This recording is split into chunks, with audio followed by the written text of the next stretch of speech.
आम आदमी किसी बड़ी नेता के बारे में या किसी बड़ी घटना के बारे में क्या सोच रहा है, इस बात का अक्सर समाचार पत्रों और चैनलों के लंबे लेख और कार्यक्रमों में कम जिक्र आता है। असल में इनकी बात तस्वीरों और विशेष तौर पर कार्टूनों में होती दिखाई देती है। भारत को अक्सर एक बाघ से दर्शाया जाता है और ऐसा ही एक कार्टून हाल में विदेशी मीडिया में नजर आया, जिसमें बाघ की सवारी करते हुए अमेरिकी, ब्रिटिश और ऑस्ट्रेलिया के प्रधान दिखाई देते हैं, जबकि बाघ के सामने शिकार की तरह खड़े कनाडा के प्रधान की पतलून बाघ ने फाड़ डाली है।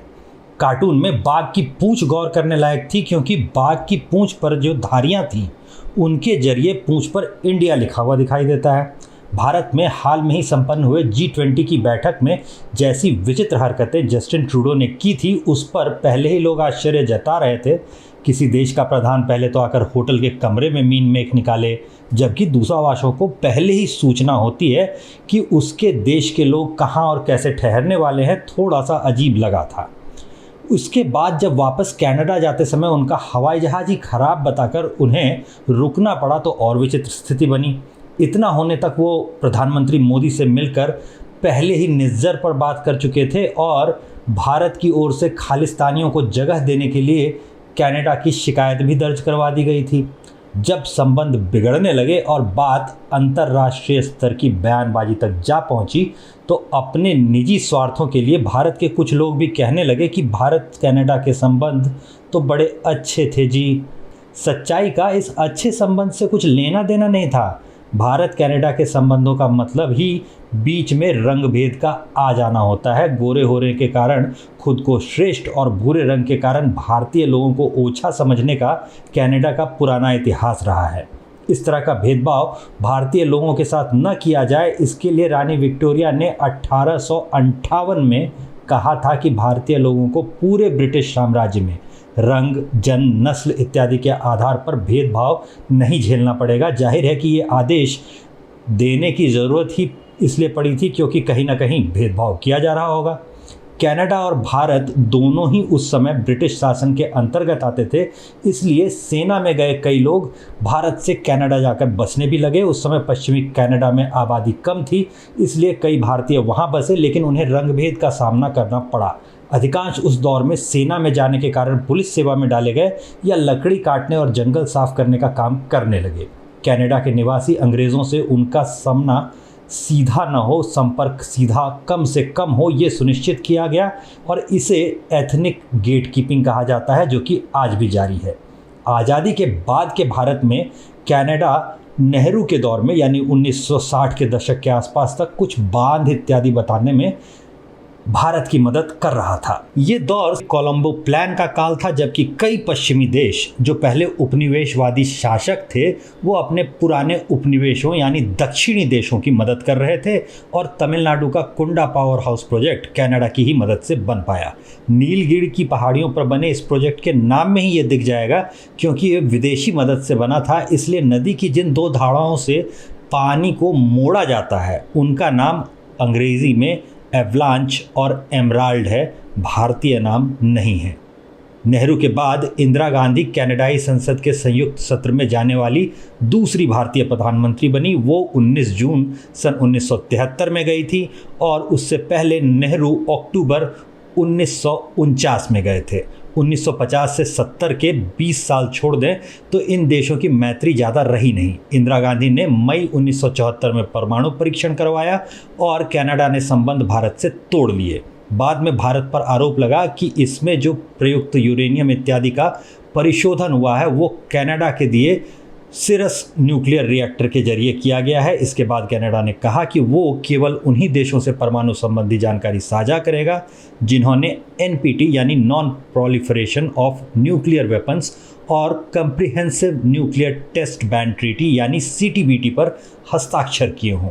भारत और पाकिस्तान दोनों ने NPT पर हस्ताक्षर करने से साफ मना कर रखा था, इसलिए दोनों देशों से आणविक शोध से जुड़ा हुआ संबंध कनाडा ने करीब 50 वर्ष बंद रखा। ऐसा भी नहीं है कि तथाकथित सख्त प्रधानमंत्री कहलाने वाली इंदिरा गांधी के दौर में ही ये संबंध बिगड़े थे। गठबंधन सरकार के मुखिया आई.के. गुजराल जब प्रधानमंत्री थे तो फरवरी 1997 में उन्होंने स्पष्ट कर दिया था कि भारत आणविक हथियारों को नष्ट करने के पक्ष में तो है, मगर CTBT और NPT अभी जिस रूप में है वो विकसित देशों के पक्ष में है और विकासशील देशों के विरुद्ध है, क्योंकि ये सभी टेस्ट को बैन नहीं करता, केवल कुछ ही किस्म के टेस्ट प्रतिबंधित करता है।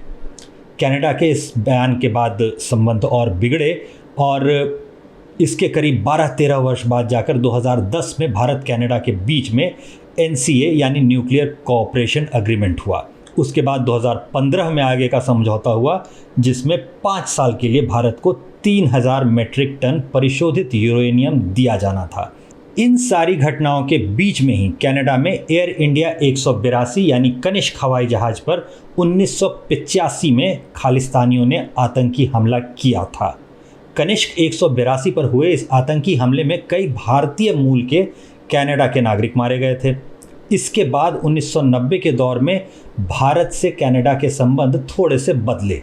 देखा जाए तो 1970 से लेकर 1990 के बीच जो बिगड़े हुए संबंध थे उनके कारण ही कहीं ना कहीं 1982 के दौर से ही भारत की जो एजेंसियां हैं रॉ जैसी, उनकी चेतावनियों पर ध्यान नहीं दिया गया और कनाडा में ये आतंकी हमला हो गया।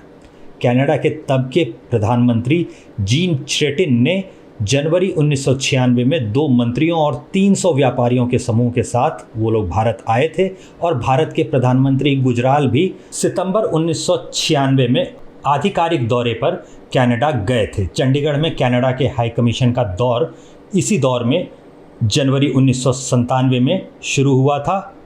भारत के और कनाडा के बीच आतंकवाद पर एक वर्किंग ग्रुप भी इसी दौर में बना था। पूर्व प्रधानमंत्री गुजराल के फरवरी 1997 के बयान के बाद स्थितियां काफ़ी हद तक ठंडी ही रहीं।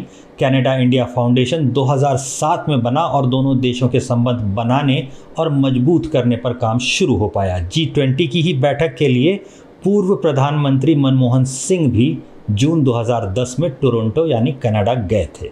इस हिसाब से अगर 2015 के 3000 मीट्रिक टन परिशोधित यूरेनियम देने के कनाडा के समझौते को मिलाकर भी जोड़ा जाए तो भारत कनाडा के संबंधों का बहुत अच्छा या बहुत पुराना कहा जाना कहीं से भी उचित नहीं लगता। इन सब के अलावा अगर कनाडा के प्रधानमंत्री जस्टिन ट्रूडो की हाल की हरकतें देखें तो संबंध अच्छे रहेंगे ऐसा कहना थोड़ा मुश्किल होगा।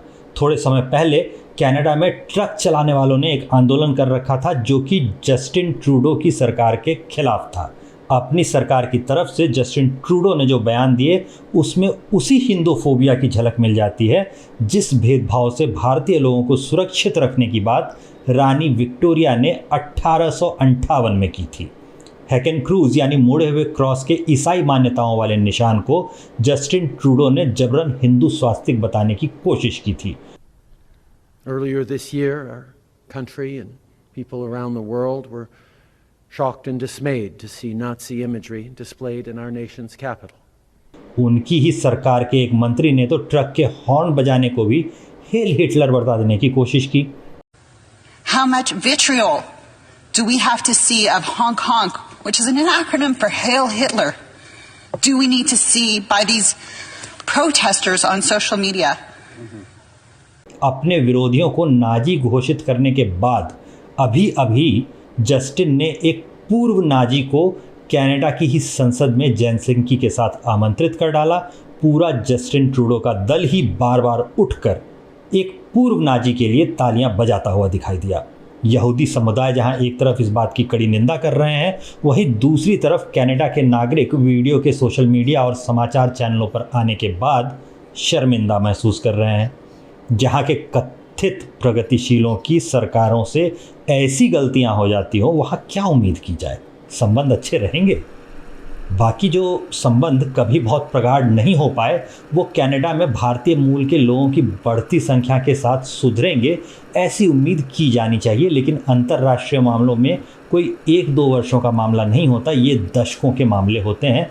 फिलहाल हिंदू फोबिया से बचने के लिए कनाडा में रहने वालों के लिए भारत ने एडवाइजरी जारी कर रखी है और कनाडा की संसद के स्पीकर एंटोनी रोटा यहूदी समुदाय से क्षमा मांग रहे हैं। भारत कनाडा के व्यापारिक संबंधों की बात करें तो व्यापार के मामले में भारत कनाडा के लिए 10वां सबसे महत्वपूर्ण देश होता है। इसलिए हमें भी हालात सुधरने की उम्मीद बनाए रखनी चाहिए। उम्मीद है कनाडा सही राह सीख पाएगा। जय श्री राम।